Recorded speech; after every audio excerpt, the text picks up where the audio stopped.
new season of waiting. You're being prepared for something bigger than you can even imagine. I'm definitely a living testament of that, for sure. It's not something I say and take lightly at all. I don't want to sound like an overly motivational person. It is 100% my story.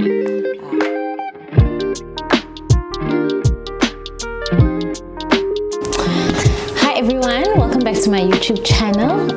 If you're new here, my name is Dambisa Dube. Please do check out the other videos. Then you understand and get a sense of why I'm on this platform, what I share, and what I aim to do with this medium. So I'm going to get straight to business today.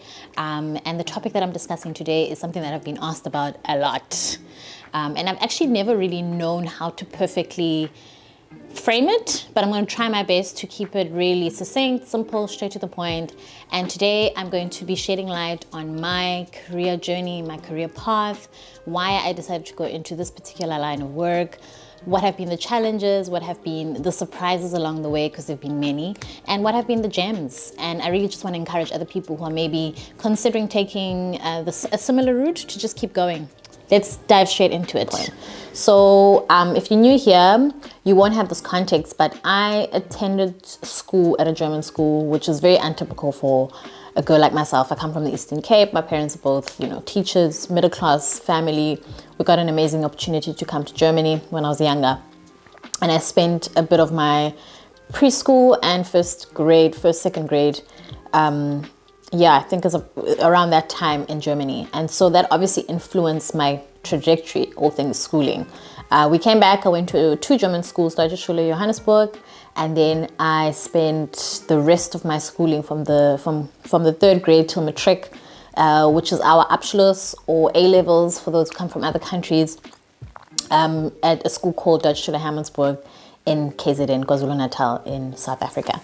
So I have had fundamentally a German schooling. Now, I need to emphasize this because I think if I didn't have that competency of being able to speak the language, perhaps my path would look very different.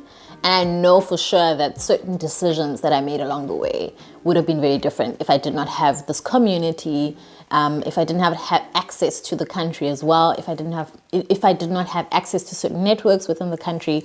But I think what I'm going to share today will be relevant either way. Usually what is expected from the South African schooling system is that by grade 10, you have a sense of your interests, which, to be honest, in hindsight, is not realistic, and perhaps it's a bit too soon. Perhaps the schooling system should rather be designed in such a way that it encourages us to nurture our strengths throughout schooling, so that by the time you reach matric, regardless of the so-called subjects you took, you understand what you're good at and you've been given the platform to nurture that. So I didn't do the typical cluster subjects. I really just picked the subjects that I was good at, and I had the advantage of being a fairly good student anyway. So I think I had that flexibility. I remember doing life sciences in high school. I did music as a core subject, maths literacy. I did maths core for a very short period of time and realized it wasn't for me. And my school wasn't particularly strict on this. And I was a fairly, above average student. I did really, really well for the most part in terms of school. And I had a little bit of flexibility. And I really picked the subjects I was good at and the subjects that I liked. This is important to highlight because I think that has always been me. It speaks to the essence of who I am. I don't want to spend my time on things that don't speak to me and things that I don't particularly enjoy, and of course the things that I'm good at. 15-year-old D had the same mindset, and I still have the same mindset right now. And to be honest, I think it has allowed me to enjoy my work and my job, and I've been also fortunate to be given space and room by family, by mentors, by friends, support system to be able to nurture and pour into myself in that way. Anyway, I did random subjects, but I did really, really well at them. But what I want to highlight is that when I picked those subjects, I didn't have a certain career in mind. And I know a lot of people who are in high school often are driven to select certain subjects because they want to do a certain career. You want to be a doctor, the teachers tell you, do X, Y, and Z, this combination, and do really well. And then you'll be able to be admitted into certain universities for doing really, really well at so-called subjects that are then required for you to study whatever you want to study. So because I already had the sort of flexi approach to picking my subjects that wasn't guided by a certain career path, I think it also gave me a little bit more room to think about what I really truly enjoyed and wanted to do. And at the time, I mean, I was going to a school in the middle of nowhere. We weren't exposed to sort of not conventional careers. It was the typical lawyer, doctor, what else did we even know about? Engineer, you know, especially if you were a really academically strong student, which I was. Those were the careers that were talked about. But I only had a sense of what I really wanted to do, maybe around the 10th, 11th grade. And at the time, journalism was a career that really stuck out for me. And I think I only really got to that place because I was constantly being asked about it, whether it was family, whether it was, you know, teachers. What are you going to do? You know, and it's a constant discussion amongst, you know, us as peers. And journalism spoke to me. And the reason why at the time journalism spoke to me was because I saw it as this career where you had freedom. You were able to creatively express yourself. And I'm a very expressive person, but you were also able to travel. You were able to always be on the front row seats of all things current affairs. And that really excited me, or the thought of that really excited me. And that was a career path that I was at least exposed to. I got to see it on TV. You know, you see the journalists sharing news on TV all the time. My parents definitely encouraged that. And for whatever reason, my mom in particular always thought that I would be a person who'd end up doing a job like that. So that was the only reason why I was pulled towards journalism. I didn't know a journalist firsthand. I'd never seen anybody go through that process to get to being a journalist. I didn't know what that process looked like. But that was definitely a career that stood out for me. And so I made a decision that this is what I wanted to study. And so I worked hard. I performed really well in my matric and also got in. I only applied to one specific university in South Africa, which is predominantly known for being really good at journalism. I got in. I was also accepted for a scholarship. So everything seemed to go really well up until it didn't. When I reached the end of my matric, we suddenly had this realization that, you know, going to the state university wouldn't be sustainable financially for my family situation. And then we were kind of at a dead end because I had only applied at that particular university.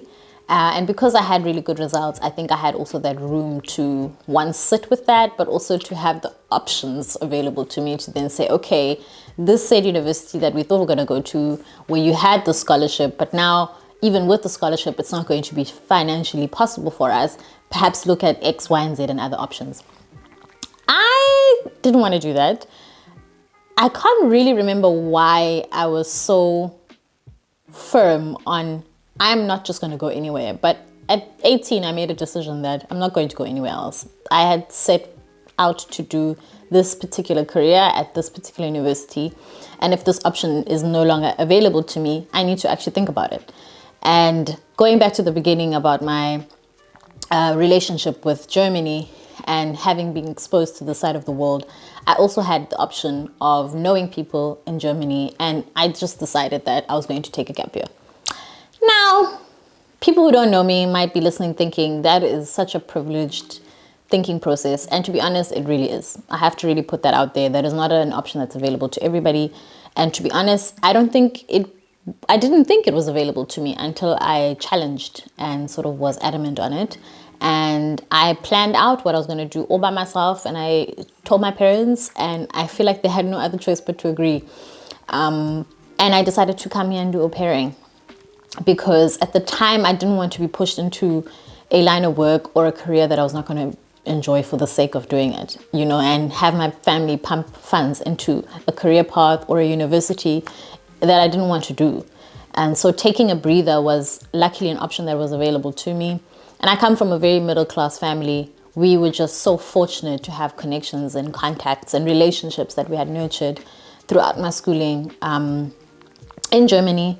And my entire schooling was funded by a group of people in Germany, actually, a group of friends in Germany. So I was always aware that there was a network of people I could tap into, and I took it. And so I spent a year in Germany as an au pair. The most unlike me thing, I was not good with kids at the time. I had no interest to have a gap year. I was always a person who was quite focused. I needed to get from A to Z and do it in that way.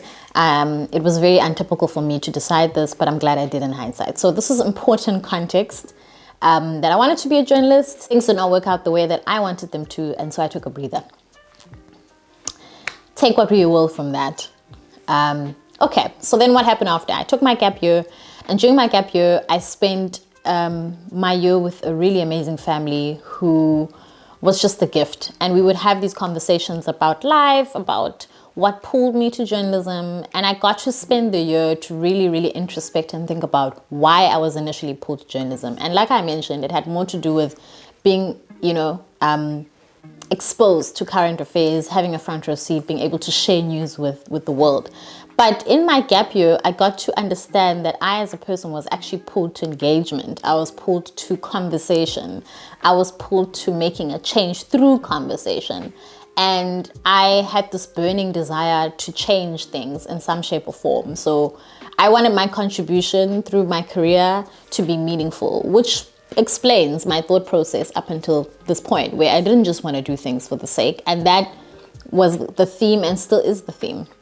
And so after having these conversations, it became very, very clear towards the end of my gap year that I actually needed to study politics for the exact same reasons. So whether I ended up being a journalist or not was not necessarily now the goalpost, but the goalpost was I need to have a sort of whole of society understanding. I need to understand systems so that I understand where the gaps are, so that I know where exactly I can make a change.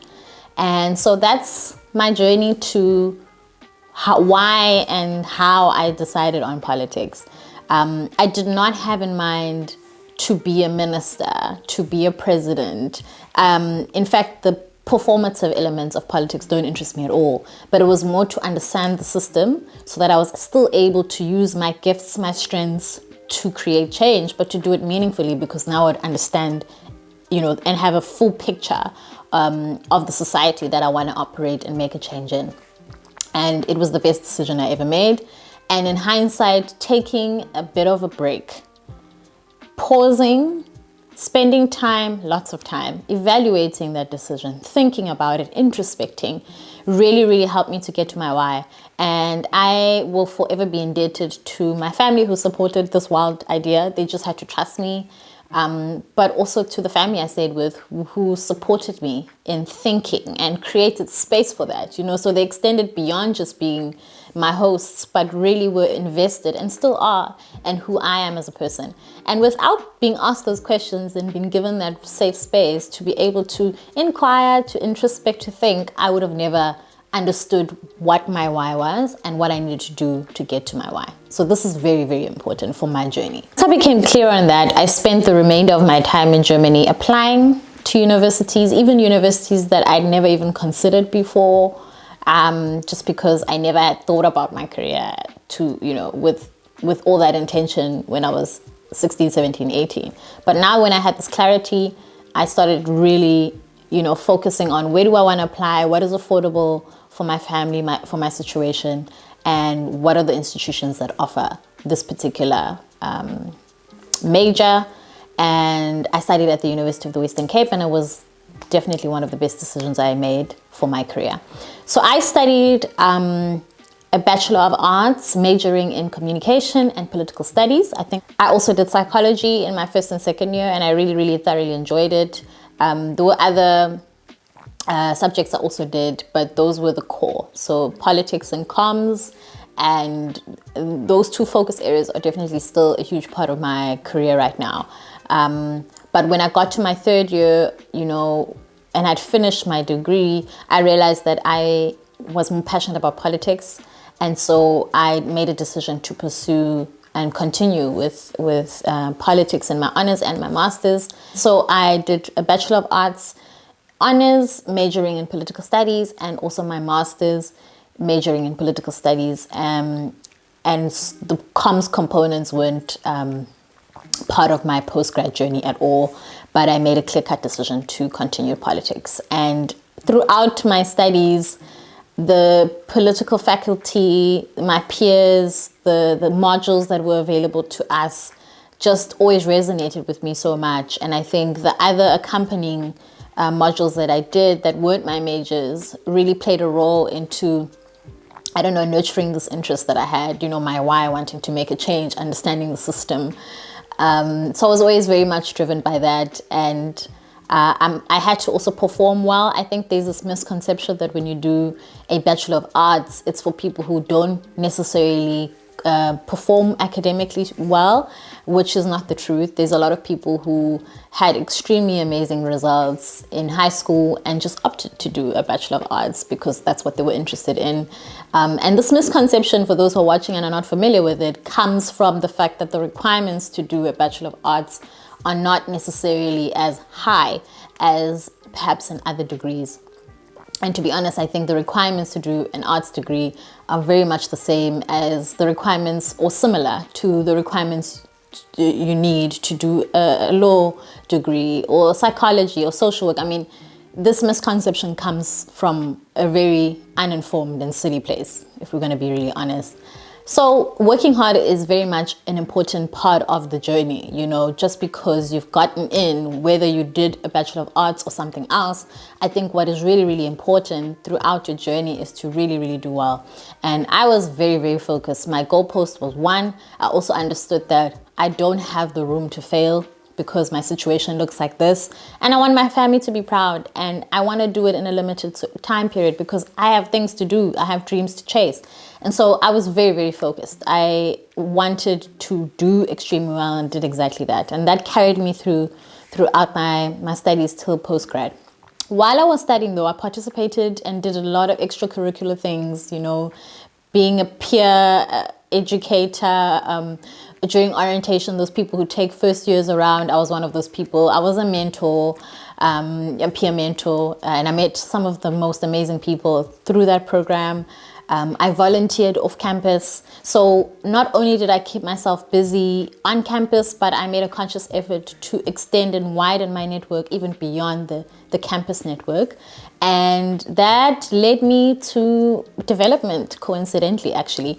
Maybe when one is listening, they might think, no, it made sense because there was an intentional effort to extend and to do and to volunteer and to put my hand up and to also do really well. But, you know how these things work. Sometimes it's a timeless meeting. You have a conversation with somebody randomly somewhere.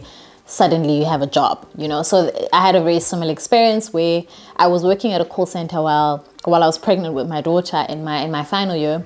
And I met somebody who said, hey, we have an NGO. Your profile really fits what we'd like to do. And what you're studying at the moment fits. There would also be flexibility because we understand that you obviously expecting and you're studying and you also have, you know, commitments on campus. So we would offer you a part-time position. And I thought, why not? And I started working for an NGO that focuses on, or rather promotes, the exchange of young people between Germany and South Africa. And they needed somebody to coordinate and help with the office and the administrative stuff, but also to be the communicator between the South African office and the Germany office. And it was perfect. So I started working there. Once I started working for the NGO, I became exposed to development. I became exposed to how development aid works, because a specific exchange program, one of which we were also coordinating, was funded by the German Ministry of Economic Development Corporation.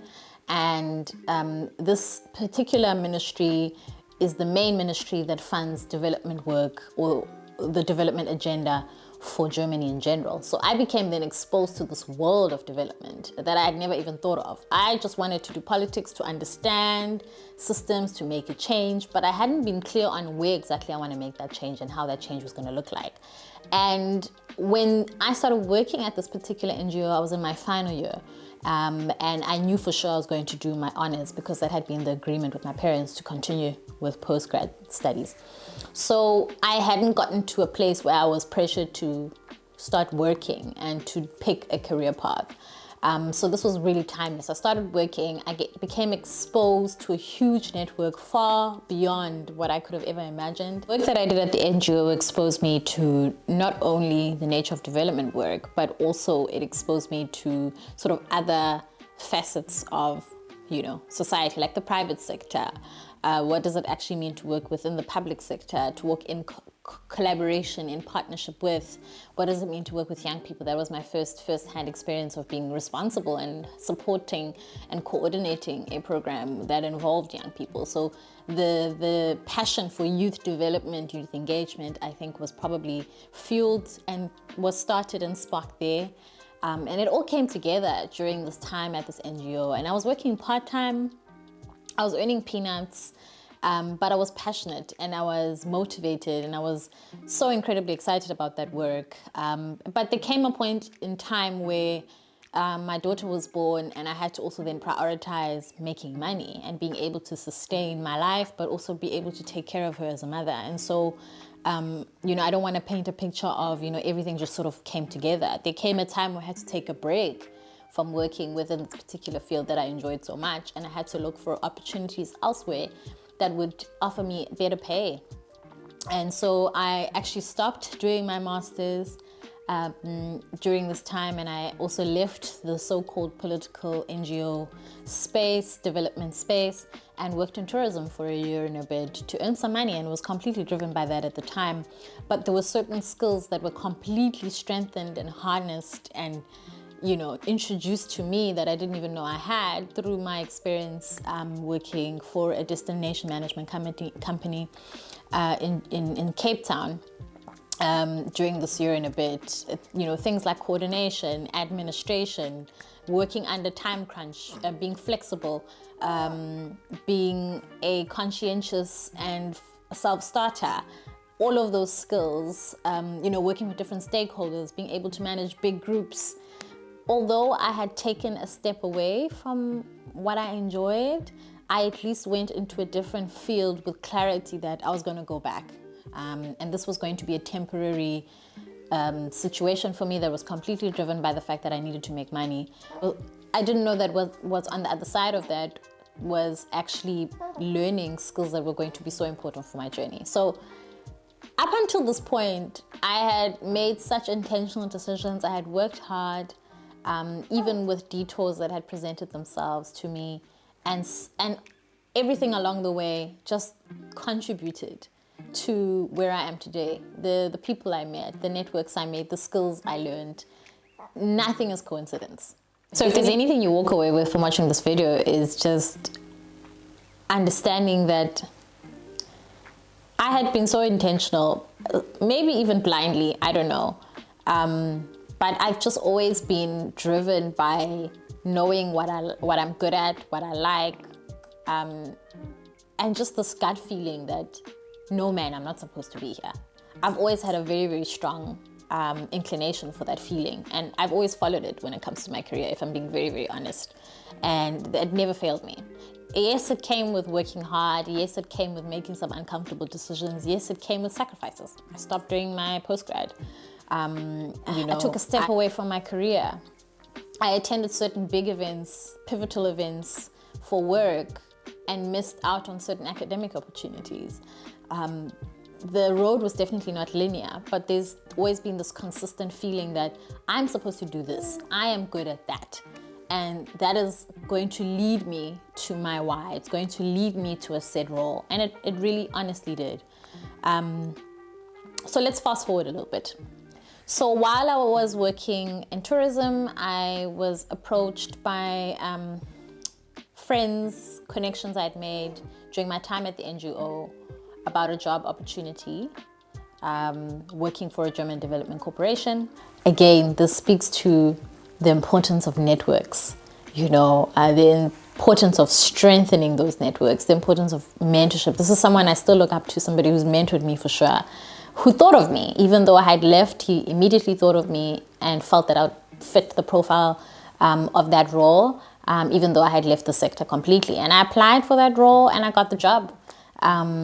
I had to endure a bit of discomfort for almost 2 years, doing a job I didn't particularly enjoy, doing a job I didn't particularly think I was even good at. So to cut a long story short, I applied for the job and I got the job. And that was my foot into development work. And everything I'd done before that just made sense.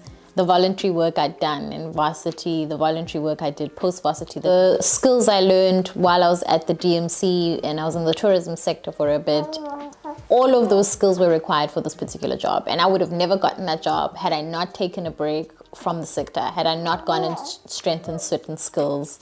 Definitely I would have not gotten that job. I wouldn't have fit the profile that was required. And so if you're listening to this and you're in a job and you feel stuck and you know it's not your passion, maybe you are in that season for a reason. Maybe there's certain skills that need to be strengthened. Your season of waiting, you're being prepared for something bigger than you can even imagine. I'm definitely a living testament of that, for sure. It's not something I say and take lightly at all. I don't want to sound like an overly motivational person. It is 100% my story.